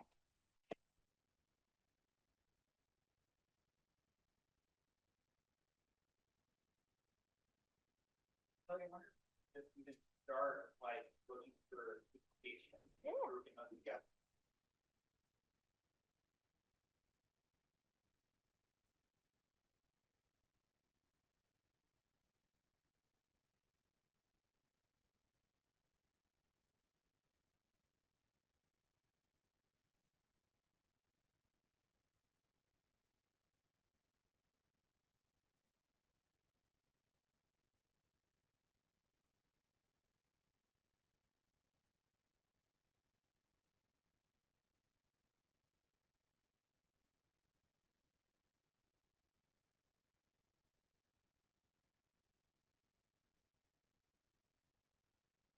Like the one pen I never lost. Like I just all of it. But this one's been used with my room. Orange and both. Hey, look, I'm on my pen bag. I am 100% a pen stealer, but this one has been with me for a long time for some reason. I don't know why. And everything stays together. I know, and I just pull it out. It's like so. Everything gets. Yep.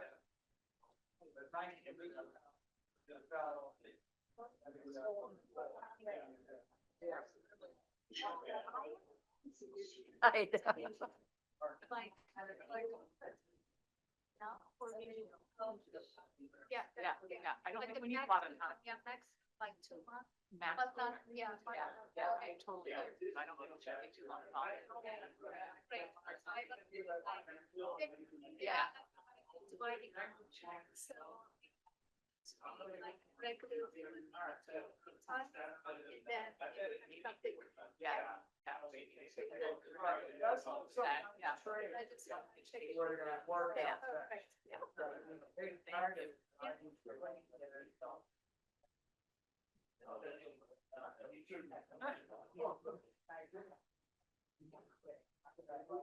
It was well done, those people did a good job, but,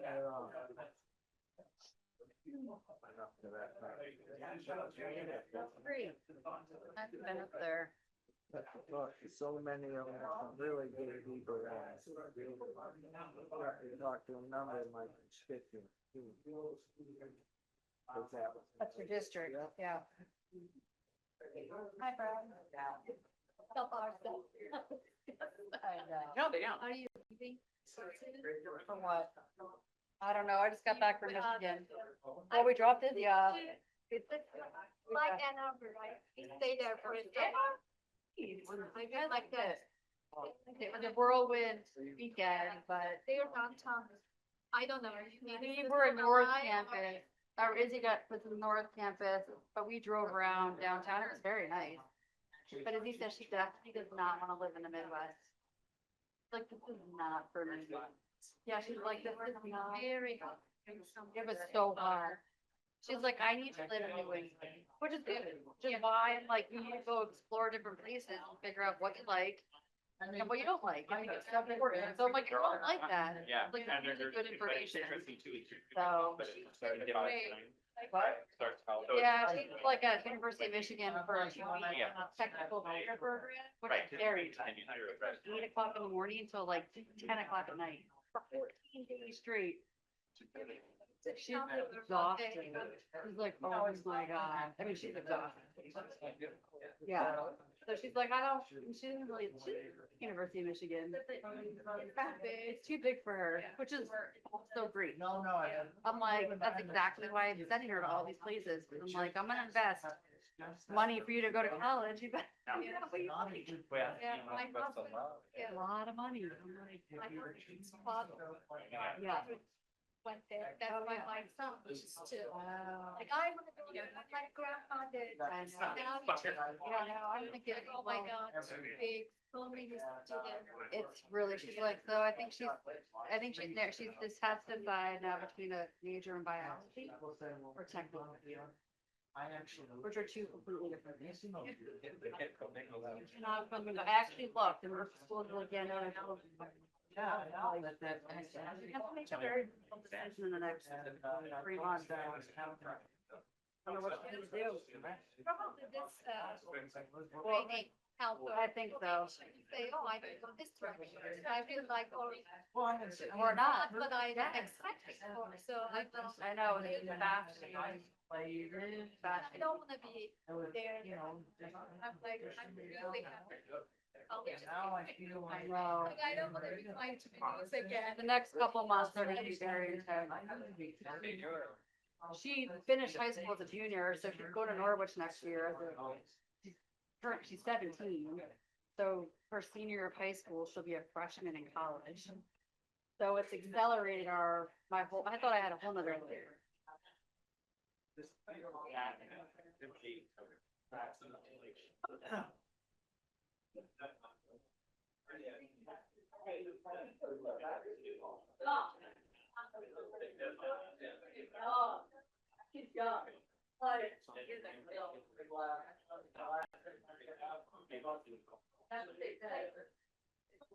I used to sit in my window. Yeah. In Burlington, my office has made it South Louis. Yeah. Same activity.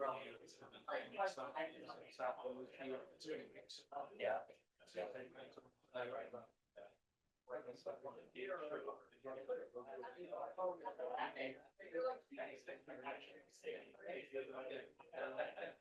That's what they told me.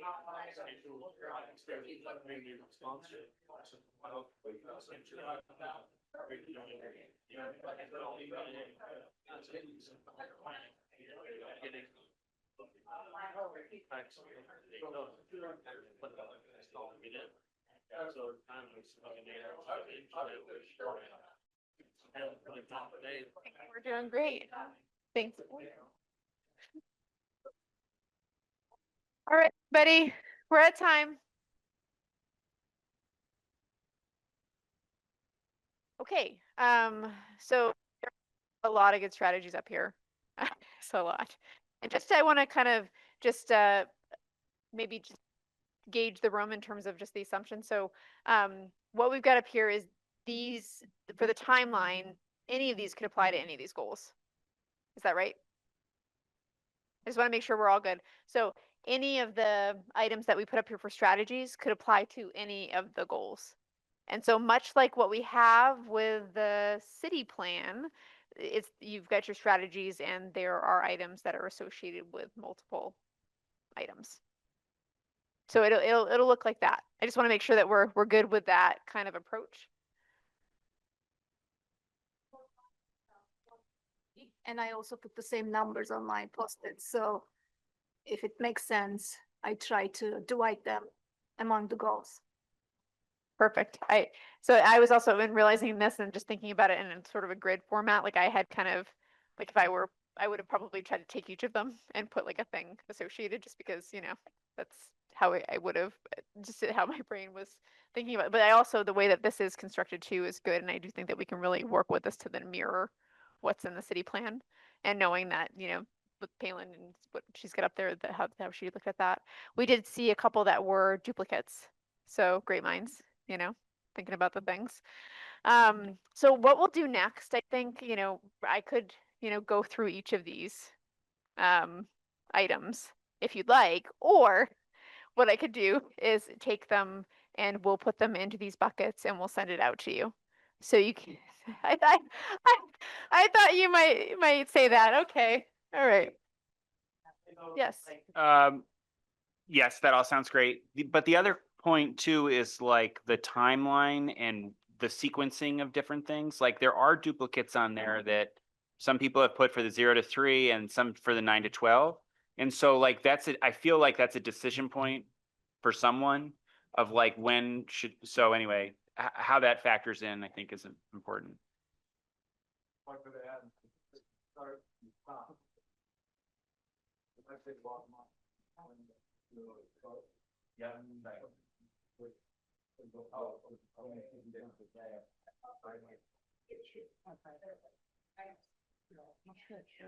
The end. City staff tells me, I'm just talking to myself, oh, these strategies are not doable. Let's revise it, or let's move it to like further months. I'm also okay with that. These are my ideas, but you are the experts, so I am open to suggestions to make changes. Yeah, and I would just say too, like, as we go home and we think about, you know, like daydream about the other ones, that just like the ones that 90% of the ones that I put on there were just pulled from strategies from the city plan that have council action associated with them, right? And so I would say that like we should all really take a close look at the utilities section and the economic development section as we're coming up with a strat, rather than just daydreaming our own. Like there's a great set. So I think we have some next steps here. So what we also would like to do is complete the exercise with the other two. And so what we'll do is we'll send out a template, probably with some of the items filled out for you. So seeking your input for those items. So we'll probably use the city plan strategy, but we also might use some of the source documentation that we provided today, just to kind of, you know, work it in a little bit more, bless you. And then, you know, get it squared away so that then you can get a sort of complete start to finish priority with your goal and with your item. And then the other thing that I would like to do is make sure that we do have metrics associated with each of these so that we know how we're doing. So we've got the timeline now, which is awesome. And we've got the clear goals, great, but also making sure that, you know, we can really determine how well is anybody better off? Like we really can actually do what we said we were going to do, or at least gauge where we're at to know, like, if we need more resources or we need, you know, to look at something a different way. I don't know, but at least it gives us more information to make decisions. And I'm really excited about the way this is coming out so that we can use it during the budget process, because I think it will really help. And I think it will really help staff in setting priorities going forward. All the things in the staff document for plans are all happening and they're all important. But we will laser focus on these items. Okay, So we're at time a little bit over, not too bad. But there was a lot. I have a tendency to do that, try to put 10 pounds in a 5-pound bag. So all things considered, I think we're in good shape. Thank you. Put into preparing for this. So council members, we have other items on the agenda. I don't know if anyone. Council reports, mayor report, managers report. Dispense with those or do them. Sorry.